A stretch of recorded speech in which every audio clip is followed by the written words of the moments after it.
এই সময়টা আমরা আহলে বায়াতের জন্য নির্দিষ্ট করতে পারতাম না, কিন্তু আহলে বায়াত অনেকটি ফজিলতপূর্ণ ব্যক্তিগণ আছেন যে ওনাদের জন্য আমাদেরকে একত্রিত করেছেন এবং আমাদেরকে সমস্ত গায়রুল্লাহ কাজ থেকে আল্লাহ ওয়ালার কাজে আমাদের এখানে একত্রিত করেছেন। এটা একটি একত্রিত হওয়ার এবং সৎ কাজ করার এবং নেক কাজ করা একটি উত্তম এবং ভালো একটি আমাদের জরিয়া। আহলে বায়াতের ভালোবাসা আমাদের অন্তরে আছে, আর যতদিন থাকবে ততদিন আমাদের এই সওয়াবে আমরা পেতে থাকব। আর রাসূলুল্লাহ সাল্লাল্লাহু আলাইহি সাল্লামকে আল্লাহ তাআলা কি বলেছেন, যখন 5 পঞ্জতন ইয়েমেনের চাদরের মধ্যে একত্রিত হয়েছিল আলী আলাইহিস সালামের বাড়িতে, ফাতিমার বাড়িতে, তখন বলেছিলেন যে যখনই আমার চাহনেওয়ালারা একত্রিত হয়ে আল্লাহর কাছে দোয়া চাইবে, তখন আমাদের স্মরণ করবে, আমাদের জিক্র করবে, তখন কি করবো, তাদের সমস্ত দুঃখ কষ্টকে দূর করে দাও। আর এটা রাসূলুল্লাহ কসম খেয়ে বলেছেন যে যখনই আমরা একত্রিত হবে আমার চাহনেওয়ালা, আমার শিয়ারা, এ আলী তোমার শিয়া যখনই একত্রিত হবে, যেখানে একত্রিত হবে আমাদের স্মরণ করবে, আমাদের জিক্র করবে, তখন তার সমস্ত যে দুঃখ কষ্ট ব্যথা বেদনা সব দুঃখ দূর করে দিয়ে তাকে খুশি করে দেওয়া হবে। দুধ পাঠ করে মুহাম্মদ। তো এছাড়াও রাসূলুল্লাহর বহু হাদিস রয়েছে যেরকম বলেছে জিক্র আলীন ইবাদা, আলীর জিক্র করা ইবাদত। তো এই আহলে বায়াতের জিক্র করা, আহলে বায়াতের জিক্র শোনা, আহলে বায়াতের জন্য একত্রিত হওয়া, এগুলো আহলে বায়াতের মান্যওয়ালাদের জন্য শুধু আল্লাহ তাআলা এই তৌফিক আর এই সুযোগ দিয়েছেন। অন্য কারো দুনিয়াতে এই সুযোগ তারা পায়নি আর পাবেন না, যদি না আহলে বায়াতের মহব্বত তাদের অন্তরে থাকে। দুরূদ পাঠ করে মুহাম্মদ। তা আপনারা নিজের অন্তরকে, আগে যাদের ভালোবাসা ছিল সেই অন্তর থেকে সেই ভালোবাসা তাদের বের করে দিয়ে পবিত্র ভালোবাসা আপনাদের অন্তরে পৌঁছেছে। আর এই পবিত্র ব্যক্তিদের ভালোবাসার জন্য আল্লাহ আমাদের অন্তর সৃষ্টি করেছেন। এই পবিত্র বাদ দিয়ে অপবিত্রদের ভালোবাসা যদি রাখা হয়, তাহলে এই অন্তরের উপরে জুলম ও যন্ত্রণা, তাদের উপরে অত্যাচার হবে। কারণ আল্লাহ যে জিনিস যার জন্য তৈরি করেছেন সেই জিনিস সেখানে রাখতে হবে। এই আমামা যদি আমি হাঁটুতে দেই তো আমামার জুলুম হবে। মাথার জিনিস আমি পায়ে দিয়েছি, পায়ের মোজা যদি মাথায় দেই, মাথার উপর জুলুম হবে।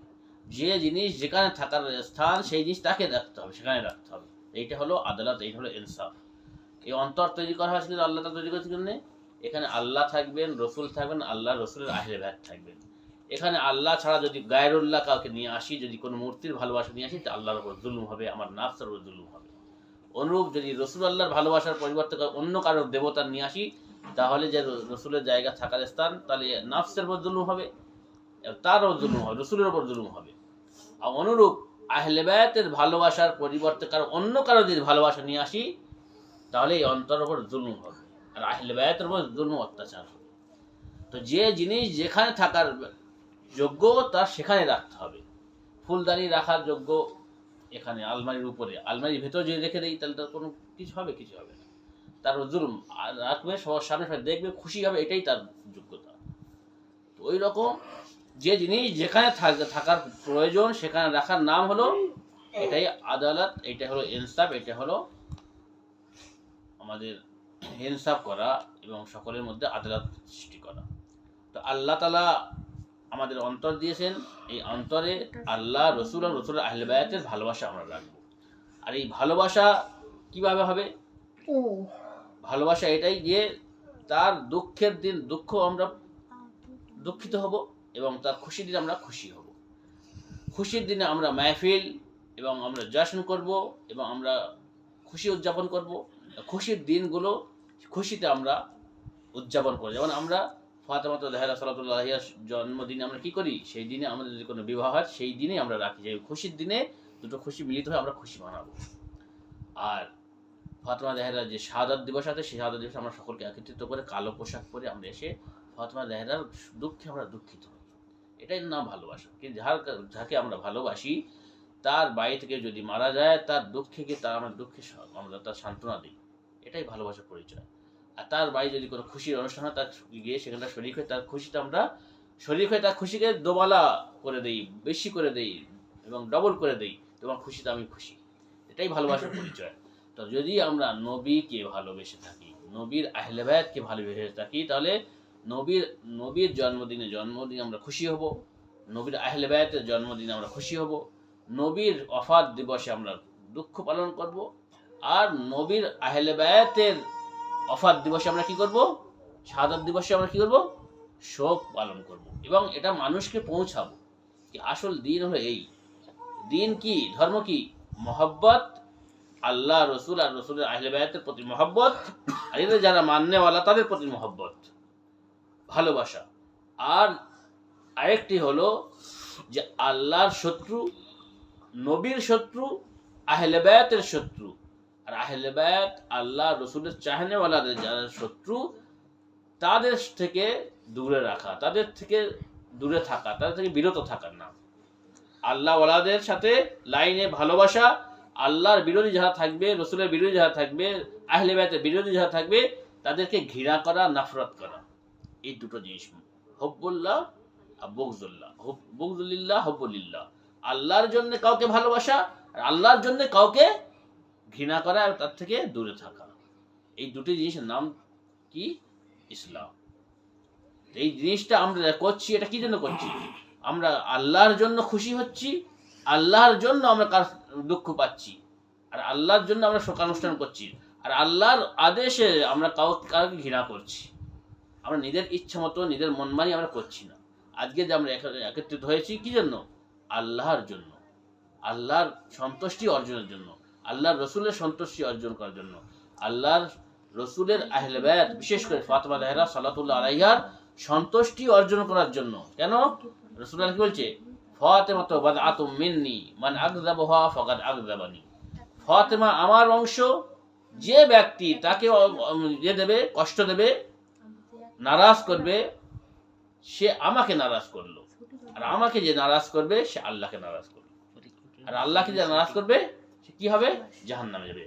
আল্লাহর সাথে যে ঝগড়া করবে, আল্লাহর সাথে দূরে চলে যাবে, আল্লাহর থেকে যে নিজেকে সরিয়ে নেবে, আল্লাহ যার প্রতি অসন্তুষ্ট হবে সে কোনোদিন জান্নাতে যেতে পারবে?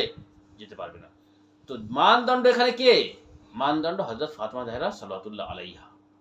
ফাতেমা জাহরাকে যদি আমরা রাজি করাতে পারি তাহলে আমাদের উপরে রাসূলও রাজি হবেন, আল্লাহও রাজি হবেন। তাহলে আমাদের সর্বপ্রথম ফাতেমা জাহরা সাল্লাল্লাহু আলাইহার সন্তুষ্টি দেখতে হবে, যে উনি কোন কাজে সন্তুষ্ট হবেন, কোন কাজে উনি নারাজ হবেন। অনুরূপ এও দেখতে হবে যে ওনাকে কারা কারা কষ্ট দিয়েছে, আর কাদের প্রতি ফাতেমা জাহরা সাল্লাল্লাহু অসন্তুষ্ট ছিলেন। যারা যারা আলে রসুলের উপরে, বিশেষ করে ফাতেমা জাহরার উপরে অত্যাচার করেছে, জুলম করেছে এবং অসন্তুষ্ট করেছে, তাদের যদি আমরা চিনে নেই তাহলে তাদের প্রতি আমরা অসন্তুষ্ট থাকবে। এটা সোজা কথা, 2-2-4 কথা। আর ফাতেমা জাহরা যাদের প্রতি সন্তুষ্ট হয়েছেন, যাদের জন্য দোয়া করেছেন, যাদের প্রতি দুরূদ পাঠ করেছেন, যাদেরকে নিজের ভালোবাসা প্রকাশ করেছেন, যাদেরকে ভালোবেসেছেন, আমরাও তাদেরকে ভালোবাসব।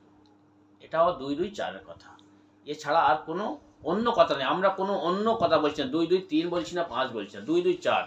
ফাতেমা জাহরার সন্তুষ্টি, আল্লাহর সন্তুষ্ট সোজাসুজি, মানে রাসূলুল্লাহর মাধ্যমে। ফাতেমার অসন্তুষ্ট, আল্লাহর অসন্তুষ্ট। ফাতেমা জাহরাকে যদি আমরা সন্তুষ্ট করতে পারি তাহলে আমাদের আল্লাহকে আমরা সন্তুষ্ট করে নিতে পারি। ফাতেমা জাহরার নাম আছে অনেকগুলো, গুণাবলী, ওনার মধ্যে যত গুণাবলী আছে সেই সময় নাম পড়েছে ওনার। একটা নাম বলা হয়েছে রাজিয়া, অর্থাৎ আমি যদি কষ্টে থাকি, আমি যদি মানে অভাবে থাকি, অনটনে থাকি, মানে একবেলা খাওয়া হচ্ছে, আরেকবেলা খাওয়া হচ্ছে না, ঘর নেই, পেপারের ঘরে ছুটছি, কোনো জায়গা নেই, পিডব্লিউ রাস্তা ধারে গিয়ে যদি ঘর বেঁধে থাকি, গরিব থাকি, তারপর যদি আল্লাহর প্রতি সন্তুষ্ট থাকি যে আল্লাহ যে অবস্থায় রেখেছে সেইটাই আল্লাহ আমার জন্য শুকরিয়া, আল্লাহর প্রতি কোনো অভিযোগ নেই, কোনো শিকায়ত নেই, কোনো অভিযোগ নেই, কিছু থাকবে না, অবজেকশন নেই, তো এটার নাম কি? রাজি। আমি আল্লাহর প্রতি রাজি, আল্লাহ যে অবস্থা রেখেছেন আমি চেষ্টা করেছি, আল্লাহ আমার ভাগ্যে রেখেছিলেন যে আপনি থাকবেন, গরিব অবস্থা জীবনযাপন করবেন। তো এই কষ্ট, আঘাত এবং বেদনা এবং জীবনে অনেক কষ্ট নিয়ে জীবনযাপন করছেন, এরপর যদি আপনি রাজি থাকেন, আল্লাহ যা রেখেছেন তারপর রাজি সন্তুষ্ট, তাহলে কি হলো, রাজিয়া হলো, আপনার আল্লাহর ওপর আপনি সন্তুষ্ট আছেন। এটা অনেক ব্যক্তি হতে পারে দুনিয়ায়, কিন্তু ফাতেমা রাজিয়া, অর্থাৎ ওনার উপরে যা হয়েছে, যা কষ্ট হয়েছে, যে আলী আলাইহিস মানে খুব ছিলেন, গরিব ছিলেন, আল্লাহর প্রতি উনি সন্তুষ্ট ছিলেন এবং আল্লাহর উপর কোনোদিন অভিযোগ করেনি, রাজিয়া বলা হয়েছে ওই জন্য। কিন্তু আল্লাহ কারো রাজি হবে, তার জন্য কি হতে হবে, মারদিয়া, অর্থাৎ আল্লাহ যদি আমাদের উপর রাজি হয়ে যায়, তাহলে আমরা কি আমাদের কি বলা হবে, কোনো মহিলার মধ্যে রাজি হয় কি হলে মারদিয়া বলা হবে। তো ফাতেমা এমন এক ব্যক্তিত্ব, তিনি আল্লাহর প্রতি রাজি ছিলেন আর আল্লাহ তার প্রতি রাজি ছিলেন, ওই জন্য রাজিয়া বলা হয় আর মারদিয়া বলা হয়। মারদিয়া মানে আল্লাহ যার প্রতি রাজি, দুরূদ পাঠ করেন মুহাম্মদ। তাহলে আমাদের মধ্যে কেউ আমরা বলতে পারবো, এটা গ্যারান্টি দিতে পারবো যে আল্লাহ আমাদের রাজি আছে? আমরা এটা বলতে পারি, দাবি করতে পারি আমাদের থাকুক না কি আমি আল্লাহর প্রতি রাজি আছি। আর হতেও পারে যে একটা ব্যক্তি আল্লাহর, কিন্তু আল্লাহ তার প্রতি রাজি আছে কিনা এটা কে বলবে, কে গ্যারান্টি দেবে? কিন্তু ফাতেমা জাহরা সাল্লাল্লাহু আলাইহা এমন এক ব্যক্তিত্ব যে আল্লাহ তার প্রতি রাজি এবং সন্তুষ্ট। তো এই জিনিসটা আমরা বুঝতে, ওনার নামের এক একটা ব্যাখ্যা করতে গেলে অনেক বিশ্লেষণ করলে অনেক কিছু পাওয়া যায়। ওর নামের মধ্যে রাজিয়া এবং মারদিয়া, উনি আল্লাহর প্রতি রাজি, আল্লাহ ওনার প্রতি রাজি। আমাদের দুনিয়া আমরা গ্যারান্টি দিতে পারবো না আল্লাহ আমাদের রাজি হয়েছে কিনা। ওই জন্য যারা আল্লাহর প্রতি রাজি নেই, আবার দেখবেন যারা আল্লাহর প্রতি অসন্তুষ্ট, যাদের প্রতি আল্লাহ অসন্তুষ্ট, তারা আজও পর্যন্ত তারা কি বলছে, রাজি আল্লাহ, রাজি আল্লাহ, রাজি আল্লাহ করে দোয়া করছে, আল্লাহ রাজি হয়ে যাক, আল্লাহ রাজি হয়ে যাক, আল্লাহ রাজি হয়ে যাক। কিন্তু আল্লাহ রাজি হয়েছে কিনা তাদের কোনো গ্যারান্টি নেই। কিন্তু ফাতেমা জাহরা সাল্লাল্লাহু আলাইহার প্রতি আল্লাহ গ্যারান্টি দিয়ে দিয়েছেন যে আমি ফাতেমার প্রতি রাজি আছি। এই জন্য যাদের প্রতি সন্দেহ আছে তাদের পিছনে না ছুটে, যাদের আল্লাহ তাআলা গ্যারান্টি দিয়েছেন যে আমি রাজি আছি, তার পিছনে ছোটেন, তাকে তার দামান ধরেন। তার দামান যদি আপনারা মজবুতির সাথে ধরতে পারেন, তাহলে আপনারা জান্নাতে পৌঁছাতে পারবেন। দুরূদ পাঠ করবেন। সন্দেহ যেখানে আছে সেখানে থাকা যাবে না, যেখানে ইয়াকিন আছে, যেখানে বিশ্বাস আছে, যেখানে পুরো গ্যারান্টি আছে, তাদের দামান আমাদের ধরতে হবে, তাদের পথে আমাদের চলতে হবে। আর তারা হলেন কে, নবী এবং নবীর আহলে বায়াত। এদেরকে আল্লাহ তাআলা পবিত্র করেছেন, এদেরকে সত্যবাদী বলেছেন, এদেরকে আহলে যিকর বলেছেন, আহলে কোরআন বলেছেন, এবং এনারা কোরআনের জ্ঞান, এনারাই রাসিখুনা ফিল ইলম, কারা, আহলে বায়াত। সমস্ত জ্ঞান যা কোরআনে রয়েছে তার ব্যাখ্যাকারী রাসূল এবং আলে রাসূল, এছাড়া আর কেউ নেই দুনিয়াতে। সেই রসুলের খানদানের সর্বশ্রেষ্ঠ এবং সর্বোত্তম ব্যক্তি যে ফাতেমা জাহরা সাল্লাল্লাহু আলাইহা। কেন ইমাম হাসান আসকারী কি বলেছেন, নাহনু হুজ্জাতুল্লাহ আলাইকুম, আমরা আহলে বায়াত হলাম তোমাদের উপর আল্লাহর পক্ষ থেকে হুজ্জাত, ইমাম, এবং ওনার পক্ষ থেকে দলিল, বুরহান।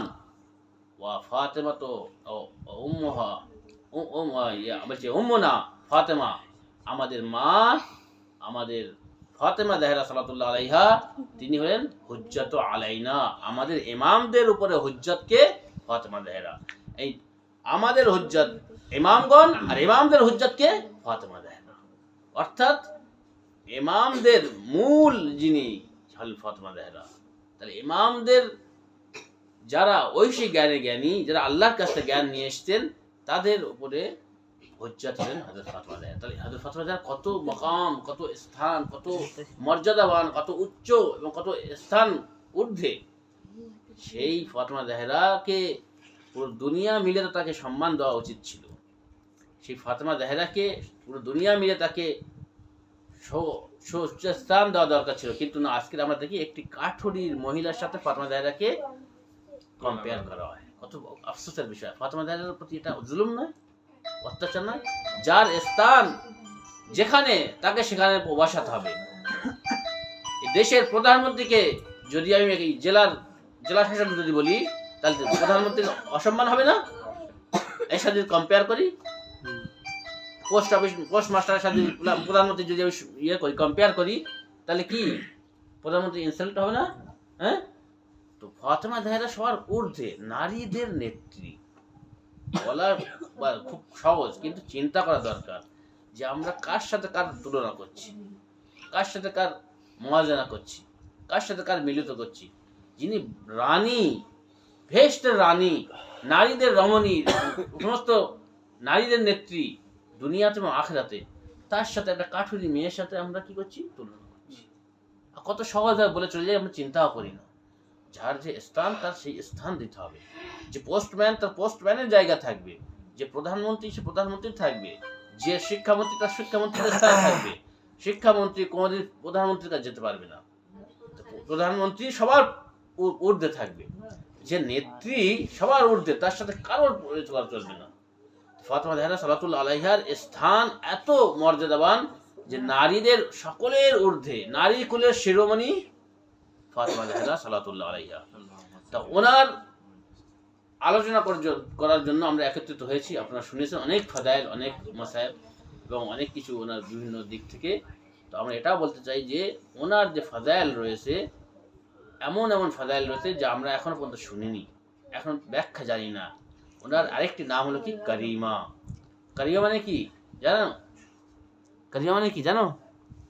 ফাতেমা জাহরার নাম, ফাতেমা জাহরা কার বেটি জানো? নবীজি। নবীজি। ফাতেমা জাহরার কটি সন্তান?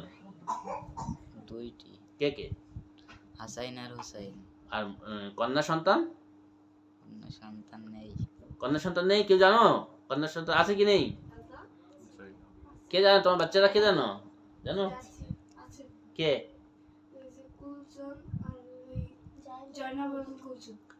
হযরত জায়নাব, হযরত কুলসুম সালামুল্লাহ আলাইহিমা। মাশাআল্লাহ মাশাআল্লাহ। আর একটি ছিলেন হযরত মহসিন, যে মাওলানা সাহেব বললেন যে মায়ের গর্ভে শহীদ হয়ে গিয়েছিলেন। তো ওনার 5টি সন্তান, একটা গর্ভে ইন্তেকাল করেছিলেন, শহীদ হয়ে গিয়েছিলেন। আর 4টি সন্তান ছিল, 2টি মেয়ে 2টি ছেলে। কল্যাণ পুত্র সন্তান। তাহলে হযরত ফাতেমা জাহরা সালাতুল্লাহ আলাইহার 2টি পুত্র সন্তানের নাম কি? হাসান ও হুসাইন। আর কুলসুম আর জয়নব।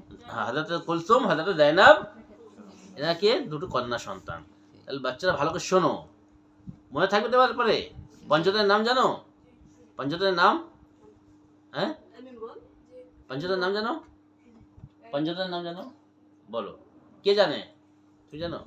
হ্যাঁ শোনো বাচ্চারা, শোনো। এই পাঠ দেওয়ার জন্য এসেছি আমরা। এই শেখো 5 পঞ্চতনের নাম।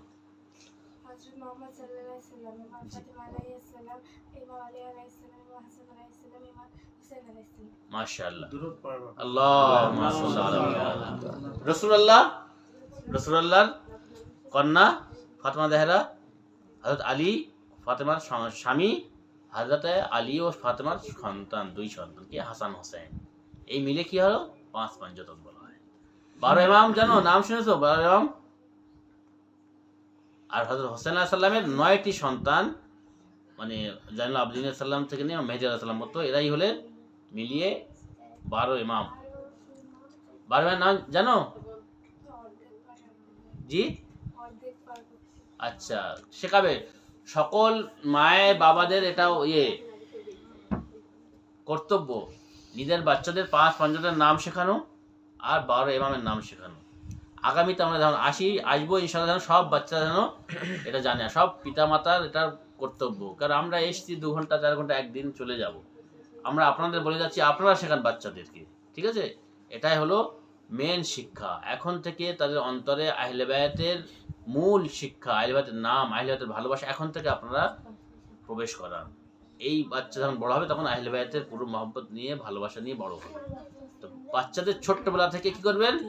প্রত্যেক মায়েদেরকে এটা করা কর্তব্য, ওয়াজিব এবং ফরজ পিতা মাতার, বিশেষ করে মাতাদের। কারণ বাবেরা কাজে ব্যস্ত থাকে, মায়ের কোলে বাচ্চারা বড় হয়, মায়ের কোলে সর্বপ্রথম শিক্ষা অর্জন করে। মায়েদের ওয়াজিব ফরজ রাতে ঘুমানোর পূর্বে, সকালে ঘুমানোর উঠে আহলে বায়াতের নামগুলো মুখস্থ করানো।